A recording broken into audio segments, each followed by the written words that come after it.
This queen beat her husband every day until this happened. Have you ever wondered if beauty alone is enough to find true love? Or is there something deeper that makes a relationship last? Queen Amanda had everything: beauty, wealth, and fame, but something was missing. Let me tell you her story, and as you listen, ask yourself, could you ever forgive someone for their past heartbreaks, or would you seek revenge for the pain they caused you? Queen Amanda was a beautiful queen, but no husband. She had eyes that could capture the moon, a smile that outshone the stars, and hair that cascaded like the finest silk. In her village, they called her the Queen of Beauty, for no one dared to challenge her in elegance. Her palace was a marvel: vast gardens, golden gates, and the most expensive cars parked in front of her mansion. But, despite all her wealth and beauty, Queen Amanda was alone. She had tried everything. Every man who entered her life seemed to disappear. Her attempts to find true love were filled with heartache and disappointment. She had done everything: traveled the world, tried the finest matchmaking rituals, and even sought advice from wise elders. Yet, every relationship ended in heartbreak. Every man she loved either cheated on her or left her after years of promises.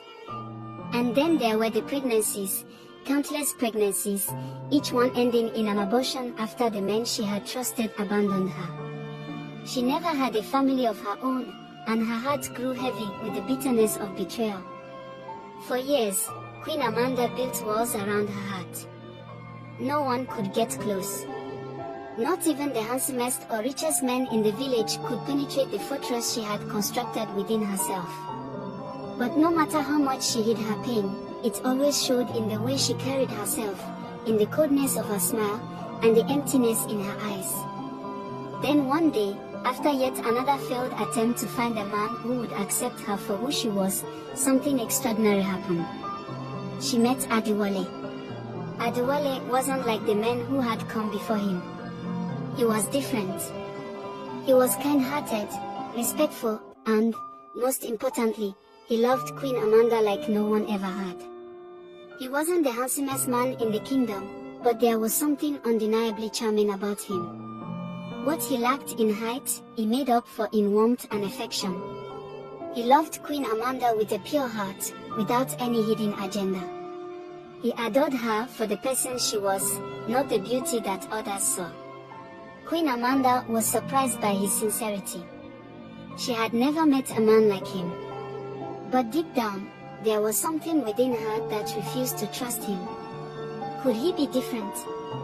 Or was he just like the others? Was it possible for someone to love her and not abandon her? But Amanda was so scarred from her past relationships that when Adewale asked for her hand in marriage, she didn't know how to react. She told herself that she needed to give him a chance. But there was a dark part of her, a part that had been hurt too many times, that whispered, "Get ready for the heartbreak. He will leave you too, just like the others." Adewale was patient. He didn't rush her or pressure her. But Queen Amanda's heart was already closing off. She had been burned too many times. And this time, she promised herself that she would have the upper hand. She would be the one in control, and she would make sure no one would ever hurt her again. But here's where it gets complicated, because Queen Amanda had a plan. A plan that was born from years of pain, rejection, and betrayal. A plan to make Adewale pay for the suffering that all the men before him had caused her. She would love him. Yes, she would. But she would also punish him. Every day, she would make him feel the weight of a heartbreak. She would lash out at him for every man who had walked away from her, for every broken promise, for every child she never had, for every lie that was told to her. And so, the punishment began. As days passed, Queen Amanda's plan began to unfold. She didn't yell at Adewale outright or show any outward signs of aggression. No, Queen Amanda was much more subtle. Her method of punishment was a quiet, emotional warfare, a series of small actions that added up over time. Each day, she would criticize something he did. His posture, his tone of voice, the way he smiled. He wasn't allowed to be his authentic self around her. It started innocently enough. She would ask him to do things around the palace, little tasks like running errands, fixing something, or attending to the horses.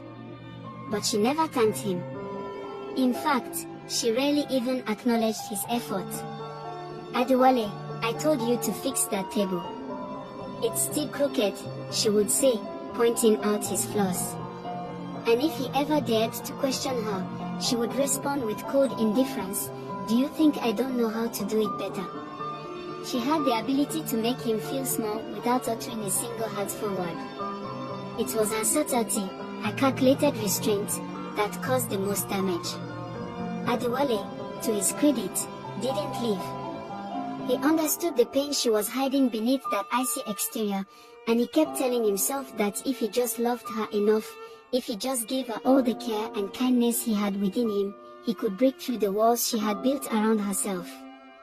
But as the days wore on, he began to change. At first, he blamed himself. "Maybe I'm not good enough for her," he would think. He tried harder, tried to prove himself, but nothing seemed to work. He could see her withdrawing further into herself. Each attempt he made to get close to her, to break down her walls, was met with a distant, unfeeling response. The emotional weight of her indifference began to eat away at him. His once bright, hopeful demeanor began to darken. He would sit alone in his room at night, staring into the distance, asking himself why she hated him so much. What had he done wrong? He wasn't the one who abandoned her in the past. He wasn't the one who lied or cheated on her. Yet, here he was, the victim of her pain. The man who loved her unconditionally was now her punching bag, and he had no idea how to make it stop. As time passed, Queen Amanda's behavior grew even colder. Her once warm smile had become a mask, and even when she did smile, it was more like a smirk. Her heart, which had been so full of hope when she first met Adewale, was now completely consumed by the need for revenge. She had convinced herself that this was the only way to get back at all the men who had broken her. She would not let Adewale be the one to escape her punishment. He would pay, just like the others. But deep down, something began to shift in Queen Amanda. Every time she saw Adewale's sad, tired eyes, something tugged at her heart. It wasn't remorse, not yet, but it was something that began to make her question if she was really doing the right thing. However, she quickly silenced those thoughts. She had been hurt too many times before. This was the only way to protect herself. No one was going to get close enough to break her heart again. Not even Adewale. One evening, Queen Amanda had ordered Adewale to fetch her a special jewel from the royal vault. The vault was located deep within the palace, and it was known that only those with the highest authority could enter. The jewel was said to have mystical properties, and Amanda had grown fond of it, even though she rarely wore it. As Adewale entered the vault, his thoughts were far from the task at hand. He couldn't stop thinking about Queen Amanda's treatment of him. He had become a shadow of his former self, constantly questioning his worth, constantly asking himself if it was even worth it anymore. He returned with the jewel, but his expression was unreadable. When he handed it to Amanda, she glanced at him and, for the first time in weeks, noticed the deep sadness in his eyes. "What's wrong with you, Adewale?" she asked, her tone sharper than usual. Adewale didn't answer. Instead, he turned to leave, but Amanda called after him. "Don't walk away from me," she snapped. He paused at the door, his back to her. "I can't keep doing this, Amanda. You're hurting me, and I don't even know why." For a moment, there was silence in the grand hall. The only sound was the faint rustling of the wind outside. Queen Amanda stood still, staring at his back, and for a brief second, she saw the man who had once loved her, before all the walls she had built had clouded her vision. He was broken. She had broken him. But instead of feeling remorse, she felt something else, a deep, gnawing fear. What if she had pushed him too far? What if he was the one man who could truly understand her pain, but now he was slipping through her fingers? Days turned into weeks, and Adewale's presence at the palace became more of a shadow than a partner. He no longer smiled as he once did. He no longer sought her attention or affection. He had accepted that Queen Amanda's love was something he could never have. He had poured his heart into the relationship, only to have it returned in cold, calculated measures. His eyes, once full of life, were now dull, the light of hope completely extinguished. Yet, he stayed. Why? Because, despite everything, he loved her. He loved her enough to bear the pain of her indifference. He loved her enough to endure the emotional torment she put him through. He believed that, deep down, there was still a part of her that needed him. But every passing day seemed to prove him wrong. Amanda watched him closely. She could see the way his shoulders slumped, the way he dragged his feet as he moved about the palace. He had changed, and so had she. What began as an act of self-preservation had turned into a prison for both of them. Queen Amanda found herself wrestling with the guilt she had been bearing deep inside. She had hurt him, yes, but the pain that festered inside of her, the wounds of her past, were so large that she didn't know how to stop. One night, as the moon shone brightly outside her window, Amanda found herself alone in the grand hall, staring at her reflection. She was dressed in a long, flowing gown, her beauty still captivating even in the quiet of the night. Yet, she didn't feel beautiful anymore. She didn't feel powerful. She felt empty. She had everything, beauty, wealth, power, but she didn't have love. And now, it seemed, she was about to lose the one person who might have been able to fill that void. Adewale, she whispered, as though calling his name might make him appear. But he didn't come. Queen Amanda had pushed him so far that she knew, deep down, that he would never return to her willingly. She had broken him, and now, she faced the consequences of her own actions. Just then, the door creaked open, and there stood Adewale, holding the jewel she had sent him to fetch. But this time, there was something different in his eyes. He wasn't broken anymore. There was no more sadness, no more doubt. Instead, there was a steely resolve, something Amanda hadn't seen before. "You're not the woman I thought you were," Adewale said, his voice steady and calm. Queen Amanda stood frozen, her heart pounding in her chest. She could feel the weight of his words pressing down on her, and for the first time, she wasn't sure how to respond. What do you mean?" she asked, her voice trembling. Adewale walked towards her, the jewel still in his hand. "You're a queen, Amanda. But you've let your pain define you. You've let it turn you into someone you're not. I tried, Amanda. I tried to love you. But you've been too busy punishing me to see that I never hurt you." Tears welled in Amanda's eyes, but she quickly wiped them away. "I never asked you to love me," she whispered, though she knew it wasn't true. "I wanted to punish you. I wanted to make sure you felt everything I felt, all the heartbreak, all the lies." "I didn't hurt you, Amanda," Adewale interrupted softly. "You've been hurting yourself all this time. You've been punishing me because you're afraid. You're afraid of letting someone in. You're afraid of loving and losing again. But I was never going to leave you." The words hung in the air like a cloud, and for a moment, Amanda couldn't breathe. She had been so consumed by the ghost of her past that she had failed to see what was right in front of her. Adewale had loved her, truly loved her. He wasn't like the others. He didn't want to hurt her, he wanted to heal her. But she had been so blinded by anger that she had pushed him away. A deep sadness filled Amanda's heart. How had she been so blind? How had she let her own bitterness tear apart the one chance at happiness she had ever had? I didn't know how to love you properly, she admitted, her voice breaking. I thought that if I hurt you, it would protect me. I thought if I pushed you away, it would make the pain go away. But now I don't know if it's too late. Adewale took a step closer, the jewel still in his hand. He gently placed it on the table in front of her, but this time, there was no bitterness in his touch. You've hurt me, yes, he said softly. But it's not too late. I'm still here, Amanda. I'm not leaving. But the question is, are you ready to let go of the past? The weight of his words hit her like a tidal wave. Was she ready? Could she let go of the past and allow herself to love again?